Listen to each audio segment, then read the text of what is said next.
ಎಲ್ರಿಗೂ ನಮಸ್ಕಾರ. ಮೊದಲಿಗೆ ನವೀನ್ ಸರ್ ಥ್ಯಾಂಕ್ ಯು, ವಿನೋಣ thank you, Sonal ma'am thank you, Keshava sir thank you. ಅಣ್ಣ ಇದರಲ್ಲಿ ಒಂದು ಅದೃಷ್ಟ ನನಗೇನು ಅಂತಂದರೆ ಇದರಲ್ಲಿ 2 ಶೇಡಲ್ಲಿ ಆ್ಯಕ್ಟ್ ಮಾಡೋವಂಥದ್ದೊಂದು ಅವಕಾಶ ಸಿಕ್ತು.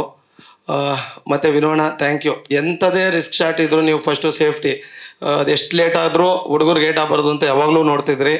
ತುಂಬ ರಿಸ್ಕ್ ಶಾಟ್ಗಳು ಮಾಡಿದ್ದೀವಿ, ಅದಕ್ಕೆ ಎಷ್ಟು ಸೇಫ್ಟಿ ಬೇಕೋ ಅಷ್ಟು ಕೊಡ್ತಿದ್ರಿ ನೀವು. ನಾನು ಯಾರಲ್ಲೂ ಅಷ್ಟು ನೀವು ಕೇರ್ ಮಾಡೋ ಅಷ್ಟು ನೋಡಿರಲಿಲ್ಲ. ಥ್ಯಾಂಕ್ ಯು ಅಣ್ಣ.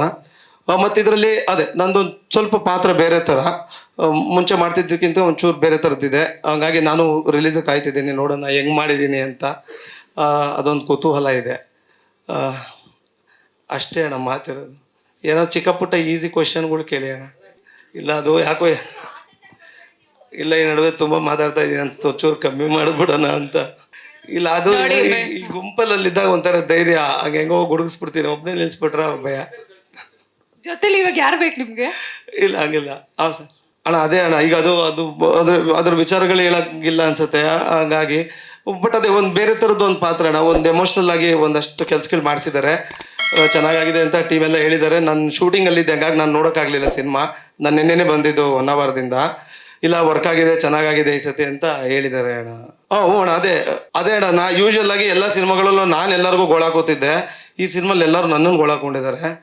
ಒಂದು ಸ್ವಲ್ಪ ಬೇರೆ ಥರ ಇದೆ ಅಣ್ಣ. ಅದು ಇದರಲ್ಲಿ ಒಂದು ನಿಜ ಹೇಳಬೇಕು ಅಂದರೆ ಏನಾಗಿತ್ತು ಅಂತಂದರೆ, ನಾನು ಭೀಮಾಗೆ ಕೂದಲು ಕಟ್ ಮಾಡಿಸ್ಬೇಕಿತ್ತು. ಡೇಟ್ಗಳು ಒಂಚೂರು ಇಲ್ಲಿ ಮಿಸ್ ಆಗಿ ಆ ಕಟ್ ಮಾಡಿಸೋ ದಿನ ಬಂದ್ಬಿಟ್ಟಿತ್ತು. ಅದಕ್ಕೆ ತಕ್ಕಂಗೆ ಈ ಕಥೆಲೂ ಸೆಟ್ ಆಗ್ತಿತ್ತು. ನಾನು ಮುಂಚೆ ಏನೋ ಆಗಿರ್ತೀನಿ, ಅದಾದಮೇಲೆ ಜೈಲ್ ಎಪಿಸೋಡಿಗೆ ಬರ್ತೀನಿ. ಸೊ ಅಲ್ಲಿ ಅದು ಕಟ್ ಮಾಡಿದ ಥರದ್ದು ಮಾಡಿ ಹಂಗೆ ಮಾಡಿದ್ರಿಂದ ಅದು ಈ ಸಿನಿಮಾಗೆ ತುಂಬ ವರ್ಕು ಆಯಿತು. ನನಗೆ ಬೇರೆ ಕೆಲಸ ಮಾಡೋಕ್ಕೂ ವರ್ಕ್ ಆಯಿತು. ಇಲ್ಲ ಆ ಪಾತ್ರಗಳು ಹೋಗ್ಬಿಟ್ಟಿರೋದು ಆ ಟೈಮ್ಗೆ. ಅದು ಹಂಗಾಗಿ ಹಿಂಗ್ ಬಂದು ಇಲ್ಲೇ ಇದೆ, ಅದು ಆಮೇಲೆ ಹೇಳ್ತಾರೆ. ಓಣ ಇಲ್ಲ, ಒಂಚೂರು ಸ್ವಲ್ಪ ಜಾಸ್ತಿ ಮಾತಾಡ್ತಾ ಇದ್ದೀನಿ ಅನ್ನಿಸ್ತು, ಅದಕ್ಕೆ ಒಂಚೂರು ಕಮ್ಮಿ ಮಾಡಿಬಿಡೋಣ ಸ್ವಲ್ಪ ದಿನ ಅಂತ. ಆ ಕೀರ್ತಿ ಎಂಟಿದಾದ್ಮೇಲೆ ಒಂಚೂರು ಭಯ ಬಂದಿದೆ ಅಣ್ಣ, ತುಂಬ ಜಾಸ್ತಿ ಮಾತಾಡ್ಬಿಟ್ನಾ ಅಂತ. ಹಾಗಾಗಿ ಒಂಚೂರು ಕಮ್ಮಿ ಮಾಡ್ತಾ ಇದ್ದೀನಿ. ಓಣ ಅದೇ ನಾನು ಹೇಳಿದ್ದೆ. ಈಗ ನಾನು ತುಂಬ ಹೇಳಿದ್ರೆ ಬಿಟ್ಕೊಟ್ಟಂಗೆ ಆಗುತ್ತೆ, ಅದಕ್ಕೆ ಇನ್ನೇನೊಂದು ವಾರ ಇದೆಯಲ್ಲ ಅಣ್ಣ, ನಾನು ಕಾಯ್ತಾ ಇದ್ದೀನಿ ಅಣ್ಣ. ಬಿಕಾಸ್ ನಾನು ಸಿನಿಮಾ ನೋಡೋಕ್ಕಾಗಲಿಲ್ಲ ಅಣ್ಣ, ಬೇರೆ ಶೂಟಿಂಗಲ್ಲಿ ಇದ್ದಿದ್ದರಿಂದ. ಇನ್ನೇನು ಒಂದು ವಾರದಲ್ಲಿ ಗೊತ್ತಾಗುತ್ತೆ. Thank you. ಲೇಟೆಸ್ಟ್ ಹಾಗೂ ಇಂಟ್ರೆಸ್ಟಿಂಗ್ ಸುದ್ದಿಗಳಿಗಾಗಿ ಬಾಸ್ ಟಿವಿ ಕನ್ನಡ ಚಾನೆಲ್ನ ಸಬ್ಸ್ಕ್ರೈಬ್ ಮಾಡಿ, ಹಾಗೆಯೇ ಬೆಲ್ ಐಕಾನ್ ಪ್ರೆಸ್ ಮಾಡಿ.